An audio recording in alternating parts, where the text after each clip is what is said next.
अस्सलाम वालेकुम दोस्तों। आज का वीडियो हमारा काफ़ी अलग होने वाला है क्योंकि आज के वीडियो में हम बात करने वाले हैं जिन्नातों के कुछ ऐसे सच्चे वाक़यात के बारे में जिसके बारे में बहुत ही कम लोगों को पता है और जो बहुत ही ज़्यादा डरावने हैं। तो जिन लोगों को डर लगता हो, जो कमज़ोर दिल वाले हों या जो ऐसी औरतें जो पेट से हों या बच्चे और ज़्यादा उम्र के बूढ़े, इस वीडियो से दूर रहें। और जिन लोगों को इस पर यकीन ना वो भी ना देखें, जिन्हें यकीन हो और जो इस बारे में जानना चाहते हो सच्ची बातें, वो इस वीडियो पर रुकें। तो चलिए बिना टाइम गवाए वीडियो को शुरू करते हैं। तो मैं हूँ फैयाज़ अहमद अंसारी और आप देख रहे हैं फैयाज़ ब्लॉगर चैनल।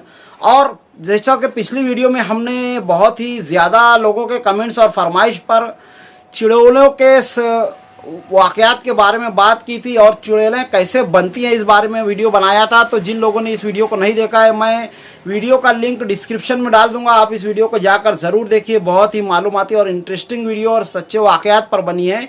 तो चलिए अब अपने उन वाक़यात पर आते हैं जिनके बारे में आज मैंने ये वीडियो बनाई है। तो एक वाक़या जो है इसमें एक मौलवी साहब का है जो नए नए एक खेड़े गांव पर लगे थे और इमामत के लिए लगे हुए थे और उनको जो रहने के लिए घर दिया गया था वो मस्जिद से काफ़ी दूर था और उस मस्जिद तक पहुंचने के लिए उनको एक सुनसान जंगल से गुजरना पड़ता था।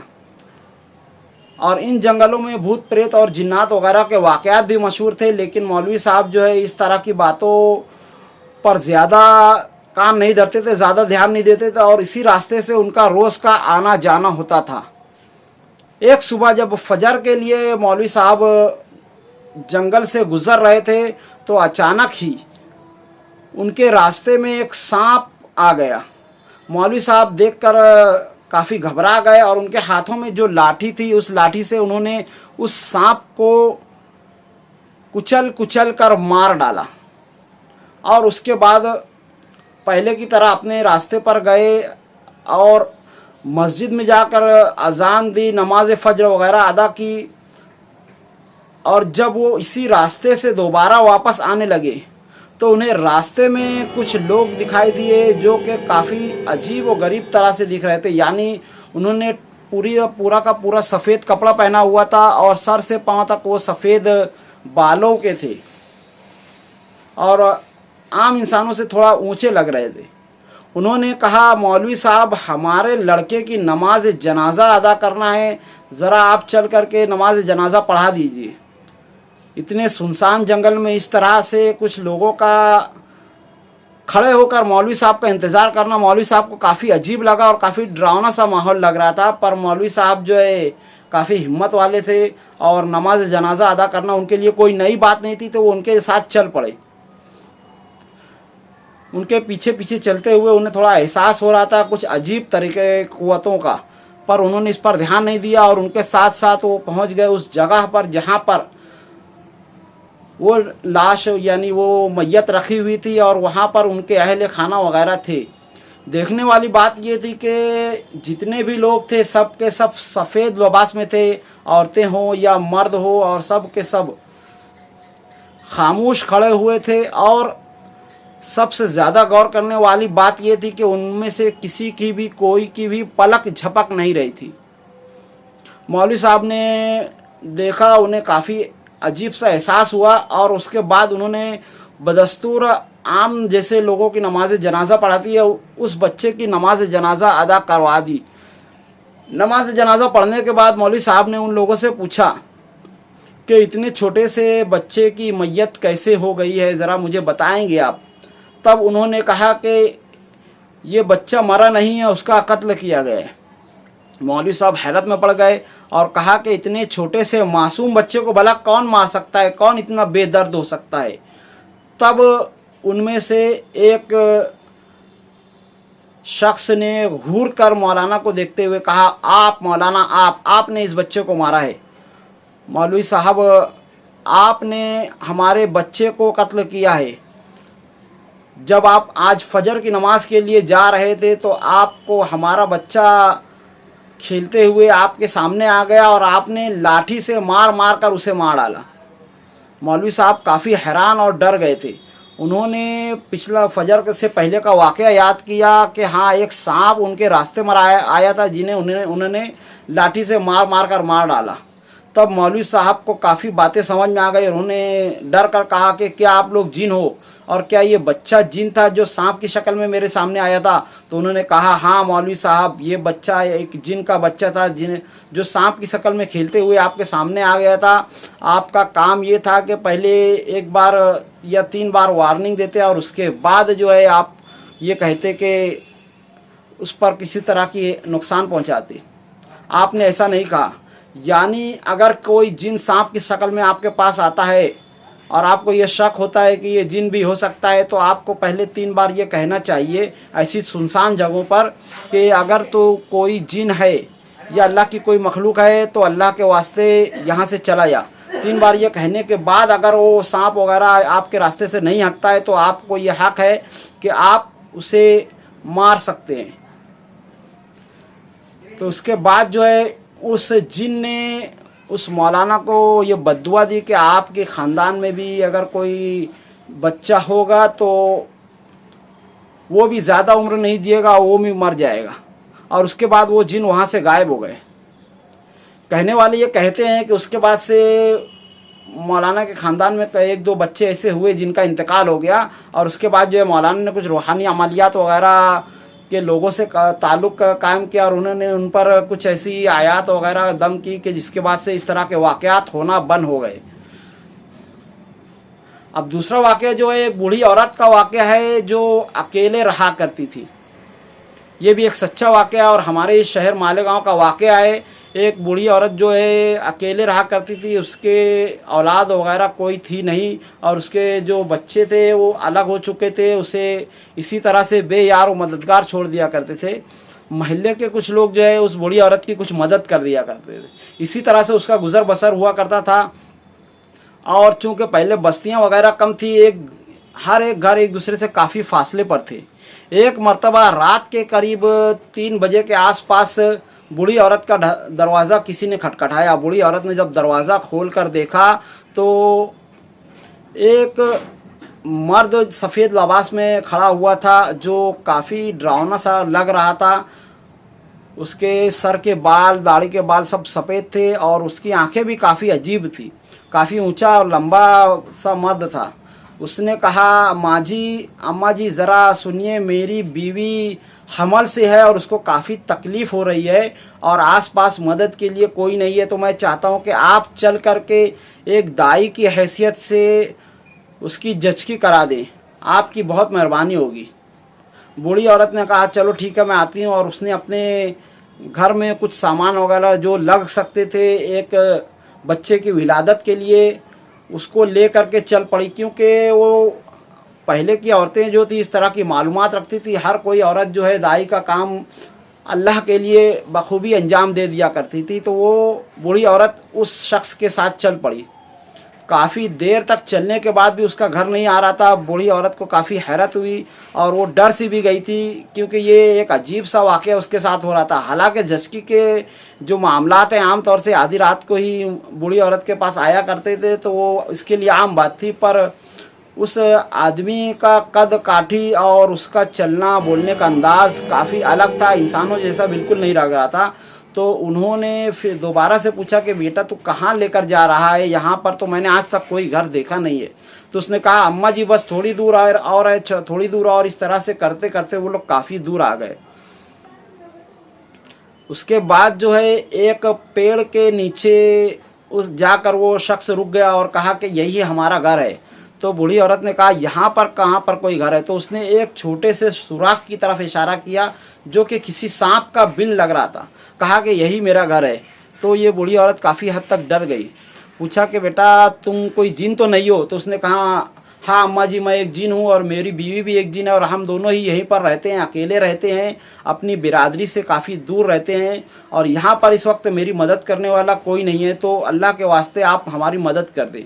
तो बूढ़ी औरत ने जो है हिम्मत की और कहा, चलिए ठीक है। उसका ऐसे कहते ही वो जो छोटा सा सुराख था काफ़ी बड़ा हो गया और उसके अंदर वो दोनों दाखिल हो गए और उनके दाखिल होते ही वो सुराख दोबारा से छोटा हो गया। बूढ़ी औरत ने पलट कर देखा तो वो एक बहुत ही कुशादा कमरे जैसे हॉल में थी। और ये घर जो है कुछ डरावना सा तो ज़रूर लग रहा था, पर उस कमरे के कोने पर मुसल्ला वगैरह बिछा हुआ था, कुरान पाक वगैरह रखे हुए थे, जिसे देखकर ऐसा लग रहा था कि ये कोई दीनी जिन का घर है। तो उस औरत ने हिम्मत की और फिर उस जिन्निया औरत के पास गई जो दर्द ज़ह की यानी हमल की तकलीफ़ से गुज़र रही थी। उसने कहा, बेटा तुम ज़रा पर्दा कर लो ताकि मैं इस बच्चे की विलादत कर सकूं। तो उस जिन ने जो है दूसरी तरफ मुंह फेर लिया और इस तरह से उस बूढ़ी औरत ने एक जिन्निया औरत के बच्चे की विलादत करवाई और एक लड़की की शक्ल में एक जिन्निया पैदा हुई जो कि बहुत ही ज़्यादा खूबसूरत थी। पर हैरत की बात ये थी कि उस जिन्निया बच्चे के पैदा होते से ही वो इस तरह से उस औरत को देखने लगी, उस बूढ़ी औरत को, जैसे कोई बड़ी उम्र का बच्चा देखता है। और उठ करके वो चलने भी लगा। यानी जिन लोगों की जो है ताकत वगैरह जो है इंसानों से हट के होती है, वो इंसानों की तरह कमज़ोर पैदा नहीं होते हैं। उस बूढ़ी औरत ने हिम्मत करके उस जिन्निया को लड़की होने की खुशखबरी दी और उसके कपड़े वगैरह बराबर करके उस मर्द जिन से कहा कि मुबारक हो, तुम्हें बच्ची हुई है। उस जिन को बहुत खुशी हुई, उसने कई दुआएं दी दोनों जिन और जिन्निया ने। और उसके बाद कहा, आपको अपनी खिदमत के ताल्लुक़ से हम कुछ देना चाहते हैं, आप क्या लेंगे? तो उस बूढ़ी औरत ने कहा, बेटा मैं कोई ऐसे लालची औरत नहीं हूँ, मैं अल्लाह के वास्ते इस काम का फ़रीज़ा अंजाम देती हूँ और मुझे अपनी खुशी से सामने वाला जो भी देता है मैं उसे ले लेती हूँ। ये सुनकर उस आदमी ने अपने पास से कुछ कोयले निकाले और कहा कि आप इन्हें रख लीजिए। उस बूढ़ी औरत को और थोड़ा डर लगा, पर उन लोगों के लिए का दिल रखने के लिए और अल्लाह के वास्ते वो काम कर रही थी, तो उसने कुछ नहीं कहा और थोड़े से कोयले ले करके अपने पास रख लिए। अब उसके बाद जैसे ही वो उस सुराख से बाहर निकली तो फ़ौरन अपने घर में पहुंच गई। उसे काफ़ी हैरत हुई इस चीज़ के ताल्लुक़ से, और जब उसने पलट कर देखा तो घर के अंदर वो पहुंच चुकी थी और दरवाज़ा खुला हुआ था, लेकिन दूर दूर तक कोई दिखाई नहीं दे रहा था। उसने अपने दरवाजे को बंद किया और उस कोयले को अपने एक बर्तन में रख कर सो गई। सुबह जब उसकी आंखें खुली तो उसका घर जो है रोशनी से जगमगा रहा था। उसने देखा कि ये रोशनी आ कहाँ से रही है, तो वो उस बर्तन में से आ रही थी जहाँ पर उसने कोयले रखे हुए थे। तो वो जा करके जब उसने उस बर्तन के अंदर झांक कर देखा तो वो कोयले हीरा बन चुके थे। उसने अल्लाह का शुक्र अदा किया और उस बेशकीमती हीरे को जो है उसने अपने शहर के, अपने मालेगांव के कुछ गरीब लोगों की मदद के लिए दे दिया। और इस वाक़या का उसने ज़िक्र जो है बहुत ही कम लोगों से किया, इसलिए ये वाक़या हमारे शहर के बहुत ही कम लोगों को पता है। आप हमारे शहर की बूढ़ी औरतों से इस वाक़े की सच्चाई वगैरह पूछ सकते हैं, जैसे कि नयापुरा और रसूलपुरा, इस्लामाबाद, इस्लामपुरा साइड के लोगों को यह वाक़या पता होगा, जहाँ के पुराने लोगों को। अब आते हैं हमारे तीसरे वाक़े की तरफ। ये वाक़या है हाजी कुतुबुद्दीन का, जो ज़िला बखर में नए नए रहने के लिए आए थे हज करने के बाद। चूँकि उनकी औलादें वगैरह सब उन्हें छोड़ चुकी थी, तो वो यहाँ पर आ कर के रहने लगे थे। और इस छोटे से गांव ज़िला बखर के इस छोटे से गांव के लोग उन्हें बहुत ही ज़्यादा मानने लगे थे और कुछ ही दिनों में उन्हें मस्जिद का इमाम बना दिया और वो दीनी खिदमत वगैरह भी अंजाम देने लगे, जैसे नमाज जनाजा वगैरह पढ़ाना, निकाह वगैरह पढ़ाना और इस तरह के हर एक चीज़ों को खिदमत अंजाम देने लगे। और इसका वो कोई पैसा वगैरह नहीं लिया करते थे। गांव के लोग अपनी खुशी से जो भी देते थे वो लेकर रख लिया करते थे। एक मर्तबा काफ़ी रात के वक्त उनके दरवाज़े पर दस्तक हुई और उन्होंने जब दरवाज़ा खोला तो उन्होंने पाया कि कुछ सफ़ेद लिबास में मलबूस 3 लोग हैं जो उनके सामने खड़े हैं। और उन्होंने कहा कि मौलवी साहब ज़रा चलिए, हाजी साहब ज़रा चलिए, आपको ज़रा एक शख्स की नमाज जनाजा अदा करनी है। मौलवी साहब के लिए चूँकि ये कोई ख़ास बात नहीं थी, आम बात थी, तो वो कहा ठीक है, और उन्होंने अपने कपड़े वगैरह तब्दील करके वो उनके साथ चल पड़े। काफ़ी दूर चलने के बाद जब उन्हें लगा कि ये रास्ता गांव की तरफ नहीं जा रहा है जहां पर ये लोग ले जा रहे हैं, तो उन्होंने कहा, उनसे पूछा कि आप लोग कहाँ जा रहे हो, आपको शायद पता नहीं है कि गांव इस तरफ पड़ता है, आप जिस तरफ जा रहे हो वहाँ तो सिर्फ़ और सिर्फ सुनसान वादियाँ हैं और इस तरफ इंसानों का आना जाना नहीं है, आप मुझे ज़रा बताओ ताकि मैं आप लोगों की रहबरी कर सकूं। तब उन्होंने कहा, अय आदमजाद, बिल्कुल भी फिक्र ना कर, हम सही रास्ते पर जा रहे हैं। ये जुमला सुनना था कि ये हाजी साहब के दिमाग में घंटी बजी कि ये लोग मुझे आदमजाद क्यों कह रहे हैं। तो उन्होंने पूछा कि क्या तुम लोग जिन हो? तो उन्होंने कहा, हम लोग जिन हैं और हमारा जो भाई जिसका इंतकाल हुआ है वो आपको बहुत मानता था, तो उन्होंने कहा था कि नमाज जनाजा इन्हीं मौलाना के हाथों मेरी पढ़ाई जाए, इसलिए हम आपको लेकर के चल रहे हैं। मौलाना उस वक्त काफ़ी घबरा गए, पर चूँकि वो दीनी मालूमात वगैरह रखते थे वो उनके साथ चल पड़े। काफ़ी दूर चलने के बाद जब वो उस जगह पर पहुँचे जहाँ पर जनाजा रखा हुआ था, तो उन्होंने उस जिन को देखा और उन्हें ऐसा लगा कि ये जो जिन है इसी शक्ल में, इंसानी शक्ल में शायद मेरे पास कई बार आ चुका होगा। उसको उस जिन की शक्ल काफ़ी जानी पहचानी लगी। अब उन्होंने उसकी नमाज जनाजा वगैरह पढ़ाई और उसके बाद जब वो जाने लगे तो उन जिनों ने कुछ कोयले निकाल करके मौलाना को दिए और कहा कि इसे रख लो। मौलाना जो है काफ़ी डरे हुए थे, उनके साथ ये पहला वाक़या था कि किसी जिन की उन्होंने नमाज जनाजा पढ़ाई है, तो उन्होंने उनका दिल रखने के लिए एक छोटा सा कोयला उसमें से उठा लिया और अपने घर की तरफ चल पड़े। पीछे से उन्हें आवाज़ आई, खुदा हाफिज़, अस्सलामु अलैकुम वरहमतुल्लाहि वबरकातुहू। तो उन्होंने पलट कर देखा तो सारे जिन जो है हवा बनकर गायब हो चुके थे। ये देखकर मौलाना के हाथ पैर फूल गए और वो उसी जगह गिरकर बेहोश हो गए। जब उनकी आंखें खुली तो वो उन्होंने अपने आप को अपने घर में पाया। सुबह हो चुकी थी और जो उनके हाथ में जो कोयला था वो हीरा बन चुका था। तो इस तरह के 3 वाक़यात का मैंने आपको जिक्र किया है जो कि सच्चे वाक़यात हैं। जिनों के इस तरह के हज़ारों वाक़यात हमारे शहर में हो चुके हैं और आप लोगों से मैं ये गुजारिश करना चाहूँगा कि जिन वगैरह कोई डरने की चीज़ नहीं होती है, क्योंकि डरने की चीज़ जो है इंसान है। इंसान अशरफुल मखलूक़ात है, सबसे ज़्यादा ताकतवर और इल्म में। और जिन वगैरह को अल्लाह तबारक व तआला ने दूसरे नंबर की मखलूक किया हुआ है, तो जिन वगैरह हमसे डरते हैं और हमसे पीछे रहते हैं। तो इसी के ताल्लुक़ से मैंने ये वीडियो बनाई है ताकि आप लोगों के दिमाग से गलत अकायद को निकाल सकूं और जो जिन और भूतों का जो डर होता है उन चीज़ों को आपके दिलों से निकाल सकूं। इसीलिए मैंने ये चैनल में जो है डरावनी वीडियोस का सिलसिला शुरू किया है। तो सच्ची मालूमात के लिए हमारे चैनल से जुड़े रहें। आज की वीडियो में इतना ही, मिलते हैं अगली वीडियो में। तब तक के लिए खुदा हाफिज़, अस्सलामु अलैकुम वरहमतुल्लाहि वबरकातुहू।